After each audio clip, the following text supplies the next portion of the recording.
করে ফেলে। আপনি শিখাবেন বাবা ডান হাতে খেও, বাবা বিসমিল্লাহ বলে খেও, সামনে যেটা আছে ওইখান থেকে খেও, খাওয়ার পরে আলহামদুলিল্লাহ বলো।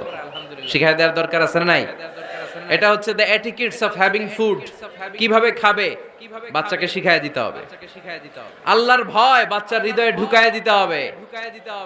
বাচ্চারে বুঝাইতে হবে বাবা কেউ যেটা দেখে না সেটা দেখে কে, কেউ যেটা শোনে না সেটা শোনে কে। সবার চোখ ফাঁকি দেয়া যায়। আওয়াজ করে বলেন তো, পুলিশের চোখ ফাঁকি দেয়া যায় কি যায় না? র্যাবের চোখ, বিমানবন্দরে কাস্টমস অফিসারের চোখ, পরীক্ষার হলে যিনি গার্ড দেয় ম্যাজিস্ট্রেট স্যারের চোখ, একজনের চোখ ফাঁকি দেয়া যায় না। তিনি কে? বাচ্চারা এইটা বুঝাই দিয়ে একটু।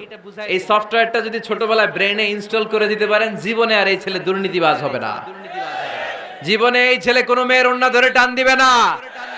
কোনোদিন এই ছেলে কোনো মেয়ের গায়ে অ্যাসিড ছুঁড়াটা করে ফেলে। আপনি শিখাবেন বাবা ডান হাতে খেও,